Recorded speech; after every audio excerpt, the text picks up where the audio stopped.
fondo, los que están en la parte superior, ¿se escucha bien? Perfecto. Tenía la sensación que no se escuchaba tan bien. Bien, buen día, gracias por la presentación.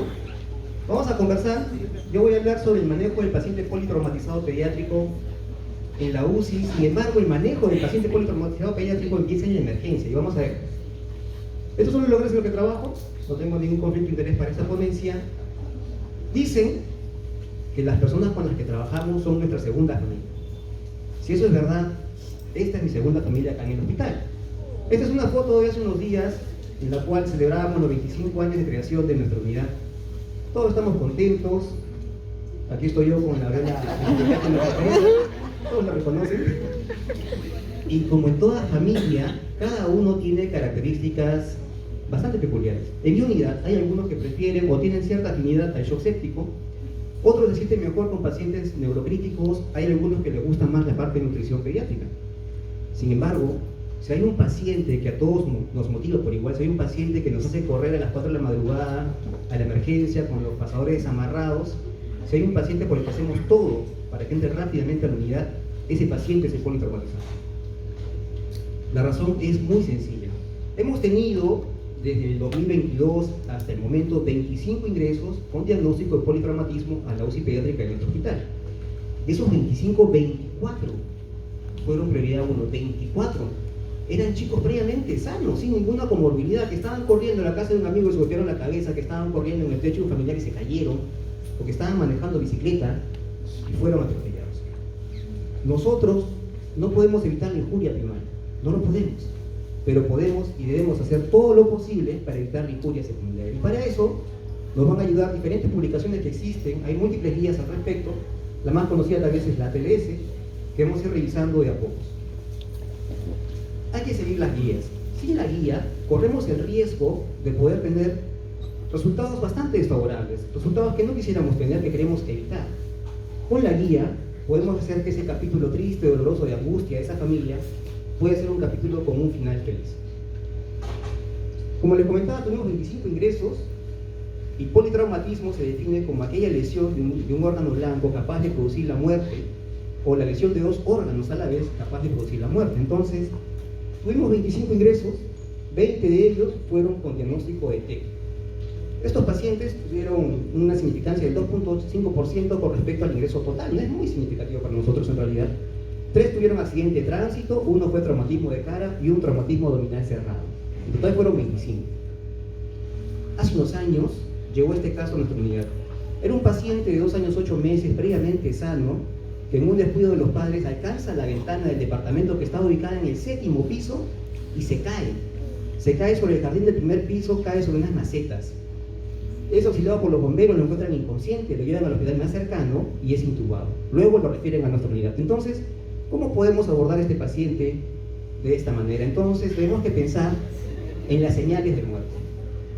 Existen condiciones que podemos reconocer rápidamente y el paciente puede fallecer si es que las vemos en el paciente. Entonces tenemos que reconocerlas, porque cada vez que vemos un paciente de estas características no podemos perder el tiempo evaluando condiciones que no tienen tanta necesidad en ese momento. Definitivamente el paciente que es una evaluación completa, nadie está en desacuerdo con eso, pero cada situación requiere una prioridad. Y cuando nos enfocamos en el paciente politraumatizado, las guías nos mencionan una fórmula de acción, algo que debe ser bastante interiorizado en el médico que recibe el paciente. Tiene 3 componentes. La primera es evaluar, luego identificar e intervenir. Evaluar, identificar e intervenir. Entonces, tenemos que evaluar todas aquellas condiciones que rápidamente pueden descompensar al paciente y lo pueden llevar a un estado de paro cardiorrespiratorio y subsecuente al fallecimiento. Debemos evaluar inicialmente una impresión, la etiología de esta, qué tan grave está y las formas en las que podemos solucionar e intervenir de esa manera. Una vez que hemos terminado con la evaluación inicial, la impresión inicial, proseguimos con la secundaria, perdón, con la primaria y luego con la secundaria. Entonces, empecemos con lo que tenemos que evaluar en la impresión inicial. La guía del PALS nos menciona el triángulo de evaluación pediátrica, que es muy conocido por todos. Es un triángulo que tiene el objetivo de poder identificar todas aquellas condiciones de un paciente que puede estar gravemente enfermo, inestable y que van a desencadenar en un paro cardiorrespiratorio y un posible fallecimiento. Este triángulo tiene 3 características: la apariencia, la respiración y la circulación. Y ojo, para evaluar el triángulo de evaluación pediátrica no debo tocar al paciente, no es necesario. Se dice que debe tomar 50, 60 minutos, segundos como máximo para poder hacer esta evaluación. Entonces, con solo verlo, yo puedo tener una idea si el paciente tiene una condición de gravedad o no. Vamos a practicarla. Este es un paciente que se encuentra en una cama. Vamos a verlo. Primero apariencia, nos dirige la mirada, tiene buen tono, interactúa con el entorno, se ve tranquilo, no está llorando. La respiración, no le noto esfuerzo respiratorio, vean, no tiene oxígeno suplementario, la frecuencia y la posición son correctas, y aunque no haya audio, les aseguro que no está haciendo ruidos. Finalmente la circulación tiene un buen color, no veo palidez, no se ve marmoreo, no lo puedo descubrir en ese momento, pero no impresiona cianosis en las manos y tampoco petequias evidentes. Hace unos años yo estaba de guardia en la unidad, era un fin de semana me acuerdo, y me llaman a la emergencia, me llaman al anexo de la unidad para evaluar un TEC que había llegado a la emergencia. Entonces salgo corriendo con mi residente, voy a shock trauma y veo esta imagen. Con solo verlo, yo puedo intuir que el mecanismo de trauma ha sido de una alta energía, el impacto ha sido importante, vean los párpados. Entonces procedemos a evaluarlo. Apariencia, no interactúa, no dirige la mirada. Yo no puedo saber si es que el edema de los párpados es tal que impide que pueda tener apertura ocular y mirar, o tal vez simplemente su sensorio está bastante comprometido. Se ve demasiado tranquilo, ¿verdad? Y esto debe doler. Entonces yo no sé si es que le han aplicado un medicamento potente como analgésico o de repente su sensorio está comprometido y por eso está tan tranquilo. Respiración, tenía un pobre esfuerzo, estaba bradineico, frecuencia respiratoria de 6 a 8 para un paciente de esta edad, estaba bradineico y alguien le puso una cánula nasal. Probablemente ya empezó a desaturar. Finalmente, la circulación se ve pálido, vean los labios, hay un hematoma perioritario evidente, tiene múltiples exploraciones. Entonces, con esta evaluación, sin lugar a duda, el paciente tiene una condición de riesgo, de gravedad, que si no se atiende rápidamente va a fallecer. Proseguimos intubando. Estos dos casos lamentables. Vean, dos niños que estaban en shock hipovolémico, fueron evaluados en la emergencia, fueron intubados y luego se dio todo el soporte. Sin embargo, alguien va a pensar, llamen al interno para que lo suturen. ¿Alguien va a esperar un hemograma para ver la hemoglobina para transfundir? Evidentemente que no. Si tengo un shock hipovolémico, lo que debo hacer es actuar, transfundir primero fluidos y luego sangre, luego lo vamos a ver. Y rápidamente alguien debe estar coordinando con el equipo de cirugía, alguien debe estar coordinando con el cirujano plástico, que hay uno de guardia siempre, con el anestesiólogo para que pueda separar la sala, con el encargado del banco de sangre para que nos pueda facilitar los hemocomponentes a fin de poder darle todo el soporte. Y cuando hacemos todo, de alguna manera hubiéramos querido que esto no ocurra, pero si ya ocurrió, debemos hacer nuestro mejor esfuerzo para tener los mejores resultados posibles. Bien, una vez que nos hemos asegurado que el paciente no tiene ninguna condición que lo va a llevar a un paro cardiorrespiratorio y en consecuencia a la mortalidad, pasamos a la evaluación primaria. Tiene 5 componentes, A, B, C, D, E, yo estoy seguro que muchos lo conocen. A de vía aérea, B de buena respiración, C de circulación, D de déficit neurológico y la E de exposición. Empezamos con la vía aérea. El objetivo de evaluar la vía aérea es evaluar la permeabilidad y sostenibilidad de la vía aérea superior para que el paciente pueda tener un adecuado pasaje de aire hacia los pulmones. No todas las condiciones suelen ser de estas características. ¿Escucha? Este paciente evidentemente está en una insuficiencia respiratoria, no es sostenible su vía aérea, por lo consecuente va a ser intubado, de hecho intubamos. La B de buena respiración debe evaluar cómo amplexa el tórax, ocultar al paciente, colocarle el pulsosímetro y ver cuánto satura. Este paciente es un traumatismo y presten atención a la plexación. El emitórax derecho amplexa y el izquierdo no. Entonces, si tengo un paciente con traumatismo, en el cual yo estoy seguro que puede haber habido una lesión a nivel de tórax, lo que corresponde es sospechar en un neumotórax, lo sospechamos y lo drenamos. Se puede ver el burbujeo. Entonces, el objetivo de la evaluación en la B de buena respiración es ver todas aquellas condiciones que puedan comprometer la vida del paciente, pero ojo, es un neumotórax, pero no es atención.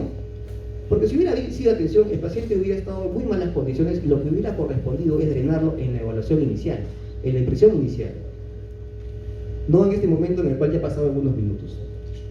A la vez, pueden haber hemotórax, que también requieren ser drenados para poder tener una adecuada ampliación.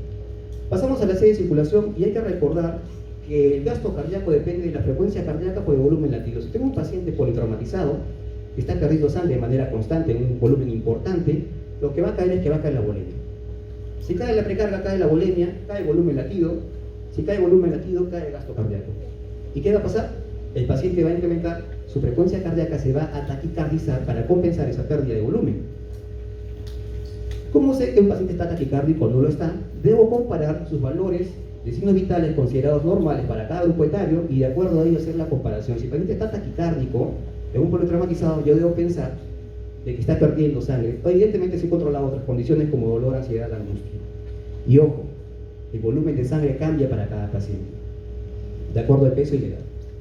Y esto es importante porque cuando tengo un paciente politraumatizado, la ATLS propone esta gráfica, esta tabla, que caracteriza, divide los politraumatismos en tres condiciones. Si ha perdido un volumen de sangre leve, menor de 30%, moderado de 30 a 45% o severo, si es mayor de 45%. Cuando viene el paciente yo no sé, oye, ¿cuánto has perdido de sangre? No sé, me dice, tal vez 33, ya 33%.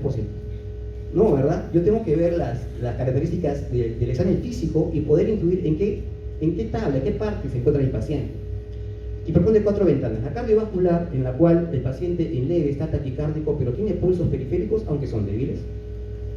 Cuando pasa moderado está más taquicárdico, los pulsos periféricos no son palpables y los centrales se palpan débiles. Y cuando ya es severo, el paciente de taquicardia pasó a bradicardia. Mucho cuidado, un paciente politraumatizado que tiene una frecuencia cardíaca menor a la esperada está extremadamente grave y hay que reconocerlo. Está bradicárdico, los pulsos centrales ya son muy débiles y evidentemente ya está hipotenso. Pasamos a la ventana del sistema nervioso central. Inicialmente el paciente está irritable, confuso, luego pasa a estar letárgico y finalmente cae en coma. La piel puede estar moteada con un llenado lento, luego está pálida con un llenado capilar muy lento y luego está extremadamente pálida y fría. Y finalmente, pero no menos importante, la diuresis. Inicialmente el paciente está oligúrico, luego oligoanúrico y posteriormente anúrico. Y debo asumir que si yo encuentro a mi paciente con estas características, debo tener extremo cuidado, porque ese paciente está muy mal y rápidamente se puede descompensar hacia un paro cardiorrespiratorio. También evaluando la circulación, no todas las condiciones van a poder ser evaluadas en el examen físico y son de riesgo. Si tenemos la ayuda de un ecógrafo, yo sugiero que lo podamos usar, de hecho que la guía lo propone. Este es un paciente con traumatismo torácico en el cual se evidencia una difusión pericárdica. En ese caso, en ese escenario, deberíamos pensar que es un hemopericardio. En consecuencia, debo llamar al cirujano cardiovascular y ojo, no está con signo de shock, entonces asumo que no está taponado, porque si estuviera signo de shock está taponado y lo que debería hacer es drenarlo inmediatamente y debería hacerlo yo. Yo tengo muchas amigas enfermeras, yo veo sus ojitos como les brillan cuando ven pacientes así, y por eso voy con manga larga, porque a mí se notan las venas. Pero la guía recomienda que todo paciente politraumatizado debería tener 2 accesos venosos periféricos por lo menos y ser de buen calibre. Pero ¿ustedes creen que en pacientes politraumatizados con una pérdida sanguínea importante va a ser posible visualizar venas? La verdad que es bien difícil.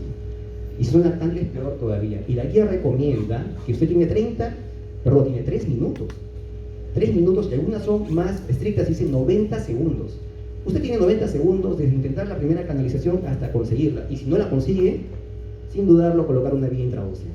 Porque usted va a perder tiempo en actuar, va a perder tiempo y el paciente va a sufrir las consecuencias. Ahora enfoquémonos en qué hacer con ese paciente, cómo vamos a reponer esas pérdidas de volumen de sangre. Primero debemos clasificar el paciente. ¿Está estable o no lo está? Si está estable, vamos por acá. Lo que corresponde es pasar un área de monitoreo, continuar con la evaluación, identificar problemas y luego intervenir. Y si es que tiene alguna conducta que requiere ser solucionada con una intervención quirúrgica, pasa a la operación. Pero si está inestable, el paciente tiene una condición de gravedad que puede desencadenar el fallecimiento, un paro cardiorrespiratorio. Entonces procedemos a hacer un reto de volumen. Cloruro de sodio al 9 por 1000, 20 ml por kilo y luego reevaluamos. Está estable, pasa para acá. Continúa inestable, segundo reto de volumen. Cloruro de sodio al 9 por 1000, 20 ml por kilo. Acá ya que me gusta el lactato de Ringer, poligelina me va mejor. La verdad que acá la guía es bien clara. Para esto el paciente de suero fisiológico ha demostrado bastante superioridad, no hay necesidad de usar otro líquido. Y pasa para acá, si está estable. Pero si continúa inestable, lo que corresponde es transfundir. Cuando sangra un paciente, pierde paquete globular, pierde glóbulos rojos, leucocitos, componentes de plasma y plaquetas. Entonces, yo voy a transfundir todo. Paquete globular, plasma fresco y plaquetas. Ojo, es politraumatizado. A una relación 1-1-1. Y luego llamo al cirujano, que ya debe estar a mi costado, para poder ir a sala de operaciones, porque evidentemente hay una pérdida de sangre no evidenciada y debe ser controlada. Ese es un ensayo clínico de adultos. Bueno, es de adultos, pero es lo que hay.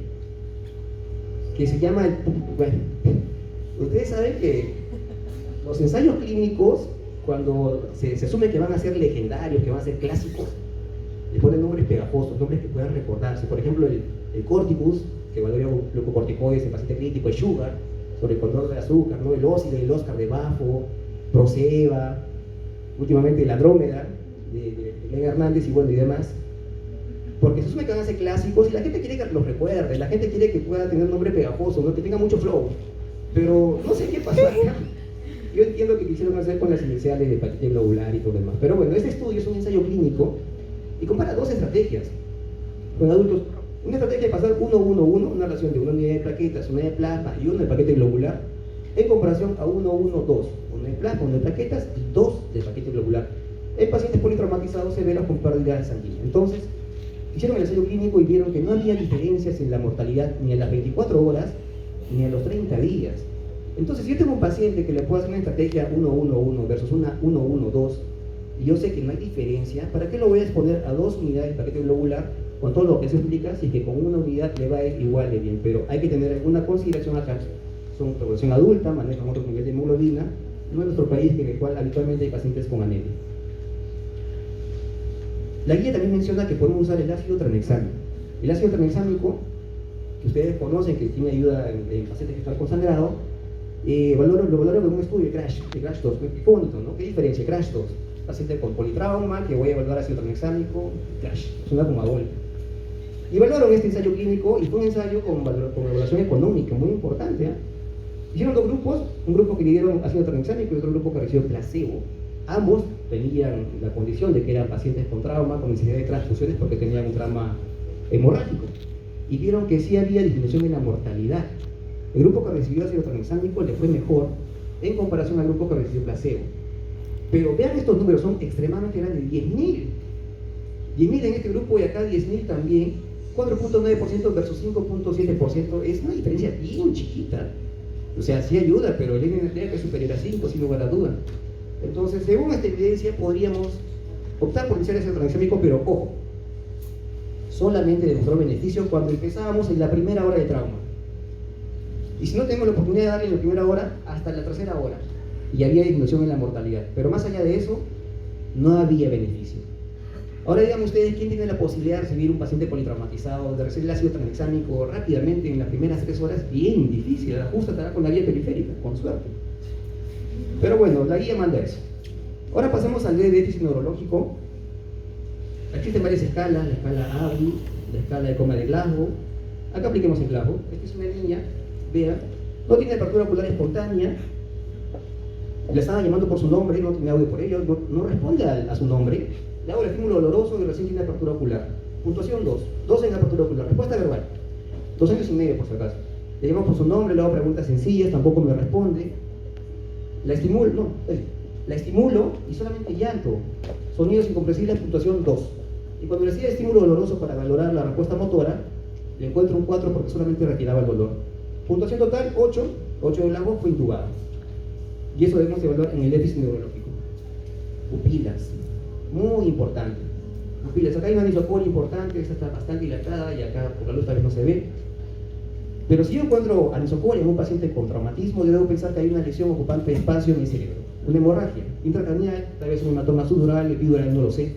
Pero con suficiente tamaño para poder ejercer hipertensión endocrinal del paciente con riesgo de enclavamiento y desenlace fatal. Siempre hay que evaluar pupilas. Yo sé que muchos de ustedes trabajan en hospitales de referencia. Acá llegan muchos pacientes referidos y lamentablemente nos llegó un caso así. Un paciente que había tenido un TEC evolutivo ya, creo que fue por 36 horas más o menos del TEC, llega intubado con esta carita, lamentablemente. No vamos a poder evaluar pupilas, ¿verdad?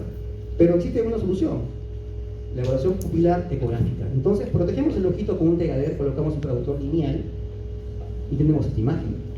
Ahí podemos ver el globo ocular. Y este puntito de acá es la pupila.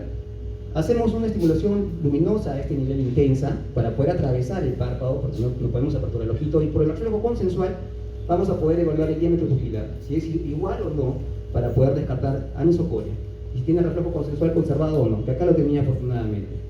Si Tengo una herramienta, puedo usar el Doppler transcraneal para valorar velocidades a nivel arterial y con eso hacer una relación con el índice de pulsatilidad y poder estimar si el paciente tiene una hipertensión endocraniana o no la tiene. Solamente voy a poder estimarla porque mido velocidades, no mido presiones. A mí me gusta más el dúplex transcraneal. El dúplex transcraneal es hacer lo mismo pero con el ecógrafo convencional. Usamos el transductor sectorial y visualizo los vasos sanguíneos que voy a insonar. Entonces, una vez que visualizo los vasos sanguíneos que voy a insonar, directamente hago la pulsación, el doble pulsado a ese nivel y se grafica el trazado del Doppler. Luego aplico la fórmula, bueno, acá el ecógrafo tiene el software, mide directamente un IP de 0.9. Ese es el dúplex transcraneal. Y finalmente, para terminar la evaluación primaria, la exposición. La E de exposición, debo descubrir al paciente completamente para poder valorar cómo están las extremidades. Si hay una lesión, un riesgo de fractura, ver posición, acortamiento de miembros inferiores, porque muchas veces puede haber una lesión de pelvis que pasa inadvertida y debo estar seguro que la tiene o no la tiene. También lesiones a nivel abdominal, si es que hay equimos, hematomas, rasguños, algo que me haga sospechar de un trauma abdominal cerrado, en este caso fue un hemoperitoneo, y rápidamente debo taparlo. Porque hay una triada que se asocia a mayor mortalidad en el paciente politraumatizado, que es la acidosis, coagulopatía y la hipotermia. Muchos se emocionan, lo tienen descubierto, el paciente termina de evaluarlo y sigue descubierto, y sigue enfriándose, y no, a ese paciente politraumatizado no le conviene la hipotermia, hay que tener mucho cuidado con eso. Una vez que me aseguro de que la evaluación primaria fue completa y no encontré ningún tipo de problema que deba solucionarlo inmediatamente, paso a la evaluación secundaria, y aquí sí, amplío mi historia clínica, amplío mi examen físico y pido los exámenes auxiliares, pero debo mantener la vigilancia, el monitoreo, porque condiciones que puedan aparecer, debo nuevamente evaluar, identificar e intervenir. Esta es una paciente que tuvo un trauma abdominal cerrado, fue a las operaciones, hicieron lo que correspondía a control de daños, colocaron un tren tubular, una carita Jackson y la encuentro taquicárdica. Entonces la descubro nuevamente, la evalúo y veo esto. Vean, es un caño, está sangrando continuamente el abdomen. Entonces rápidamente llamamos al equipo de cirugía pediátrica y nuevamente entró a la sala de operaciones y controlaron la hemorragia. Una vez estaba en mi turno noche, hago mi ronda y encuentro un paciente que había estado intubado con TEC y lo veo así, bradicárdico, hipertenso, acá está el canógrafo, un paciente con TEC que ya había ido a sala de operaciones y lo tengo yo en la unidad. ¿Qué debo pensar? Que ha vuelto a sangrar probablemente. Entonces rápidamente bolo hipertónico, corremos a tomografía, regresamos, al mismo tiempo evidenciamos la hemorragia, entró a sala de operaciones con el neurocirujano, se controló el sangrado y fue bien este paciente, afortunadamente. Entonces evaluar, identificar e intervenir constantemente nos va a ayudar bastante para el monitoreo de nuestros pacientes. Hay muchos scores. Este es un score de trauma pediátrico que nos ayuda a tomar decisiones precozmente y sobre todo a valorar pronósticos. Tiene 6 componentes, cada uno se puntúa de mayor condición con mayor puntuación a menor condición, a peor condición con menor puntuación, como el Glasgow, ¿verdad? Cada como el Glasgow 15, buenas condiciones 3, muy mal, ¿no? Mayor puntuación, mejor condición, y menor puntuación, peor condición. Si el paciente tiene menor peso, una vía insostenible, está hipotenso, en coma, con heridas penetrantes y fracturas expuestas, ese paciente tiene una puntuación muy baja. Entonces yo debo hacer rápidamente, compensar lo mejor que pueda el paciente. Y si estoy en un centro hospitalario, que no voy a solucionar el problema, si no tengo un neurocirujano de guardia, no tengo UCI pediátrica, debo referirlo oportunamente, pero en las mejores condiciones. Ojo, en las mejores condiciones, por favor. Porque a veces pasa que llega la mamá con el bebé en brazos y en la puerta de la emergencia no va a decir, uy, no señora, no hay neurocirujano, no hay UCI pediátrica, señora. Ve esa esquina, ahí pasa la combi que la lleva al Rebariati, 50 nomás le cobra, le dice. Vaya rápido, que esa hora no hay tráfico. No, ustedes deben evaluar al paciente, estabilizarlo de la mejor manera y referirlo en las mejores condiciones. Porque ese paciente, si está en esta condición, el riesgo de un paro cardiorrespiratorio es bastante alto. Bien, de los 25 que tuvimos, fallecieron 2. 25 fallecieron 2, ambos por TEC, lamentablemente. Si uno compara estadísticas, no lo hicimos tan mal, pero eran 2 chicos previamente sanos, que no debieron fallecer. Y eso nos duele a todos. Casi para finalizar, ¿qué pasó con nuestro paciente, el que les comenté al inicio? 2 años, 8 meses, previamente sano, se cae del piso 7, sobre el primer piso, cae sobre maceta, lo intuban y llega a Rebariati. Pues le fue bien. Estuvo muy mal, tuvo lesión intracraneal, requirió un PIC, tuvo lesión intraabdominal, tuvo perforación de labio, de mejilla, múltiples fracturas, se le dio soporte correspondiente, estuvo en hemodiálisis 3 días, estuvo intubado 21 días y en la unidad 27 días, y luego sale a la parte de hospitalización pediátrica, cirugía, y luego se va a la casa. Y a los meses regresó. Y se veía muy bien. Se veía muy bien, imagínense, se había caído del piso 7. Y el chico, uno cuando lo veía, no hubiera pensado que estuvo tan mal en esa condición.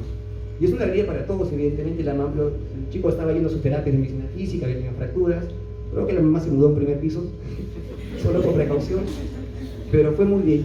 Yo creo que cuando un paciente recibe toda la atención que necesita, con el mejor esfuerzo de todos, enfermeras, técnicos, limpieza, todos, anestesiólogos, cirujanos, la UCI evidentemente, tenemos la oportunidad de cambiar la historia, el capítulo triste, de llanto, de angustia de una familia por un final feliz. Y eso es muy bueno. Muchas gracias.